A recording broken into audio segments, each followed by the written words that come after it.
राधे राधे। कृष्णाय वासुदेवाय हरे परमात्मने प्रणत क्लेश नाशाय गोविंदाय नमो नमः। वृंदावन के बहुत प्रसिद्ध संत, हम सबके बहुत प्यारे गुरुदेव प्रेमानंद जी महाराज की का अनुसरण हम सब आजकल कर रहे हैं।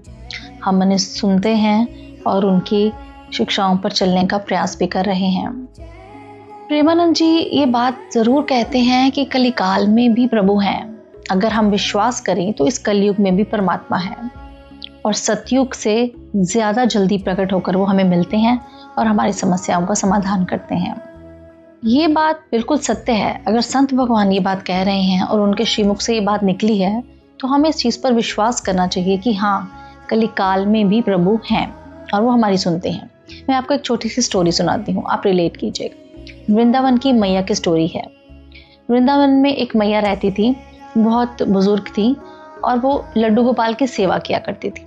बिल्कुल अपने लाडले की तरह रखती, अपने लल्ला की तरह रखती।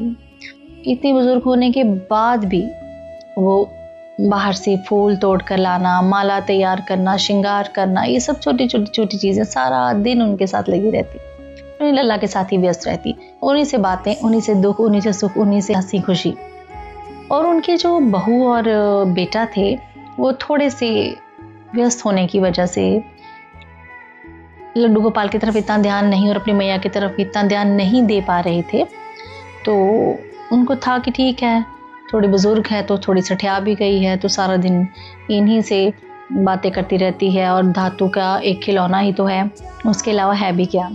तो एक दिन क्या हुआ कि बहुत बारिश तूफान था, तो जहाँ लड्डू गोपाल को विश्राम कराया हुआ था वो पछत्ती नीचे गिर गई।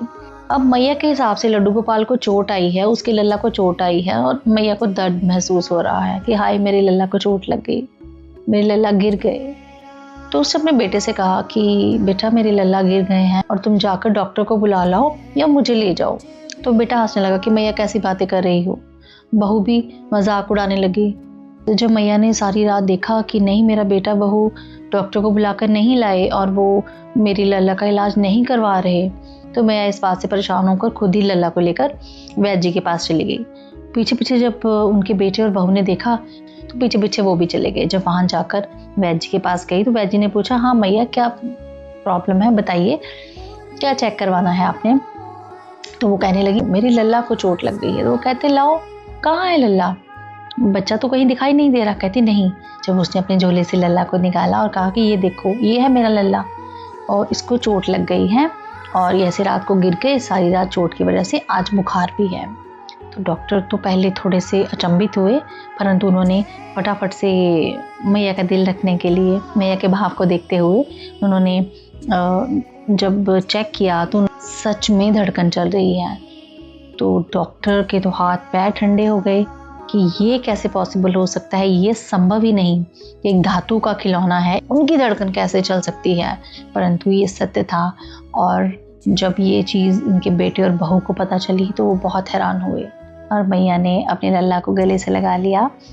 तो ये कहानी क्या सिखाती है, ये इस कहानी से हमें पता क्या चला, ये पता चला कि हमारे जो भाव हैं वो बहुत ज़्यादा बड़ा फ़र्क ला देते हैं इस बात से कि प्रभु हैं या नहीं हैं। अब जिसने तो प्रभु को पाना है उसने तो पत्थर से भी पा लेना। हम बात करें धन्य जाट की, तो धन्य जाट ने पत्थर से ही भगवान को प्राप्त कर लिया था। सिर्फ एक विश्वास था कि हाँ, इस पत्थर में भगवान है और भगवान जरूर आएंगे। तो भगवान को मजबूर होकर उसका इतना विश्वास देकर पत्थर में आना पड़ा। जबकि वो शालिग्राम भगवान नहीं थे, परंतु वो आए और वहां से प्रकट हुए और धन्य जाट के साथ खाना खाया। तो ये कहानियाँ हमें क्या सिखाती हैं? ये हमें यही बताती हैं कि चाहे कलिकाल है, चाहे कलयुग चल रहा है, परंतु प्रभु हमारे भाव के भूखे हैं, हमारे विश्वास के भूखे हैं। जब हम उन पर अटूट विश्वास करते हैं ना, तो प्रभु को मजबूर होकर अपने भक्त के पास आना ही पड़ता है। तो प्रभु पर विश्वास जरूर कीजिए, अपनी विश्वास की डोरी टूटने नहीं देंगे, हमेशा नाम जप करेंगे और कठोर परिस्थितियों में, दुखद परिस्थितियों में भी अपनी हिम्मत नहीं छोड़ेंगे। इसी उम्मीद के साथ हम फिर से मिलेंगे। तब तक के लिए राधे राधे।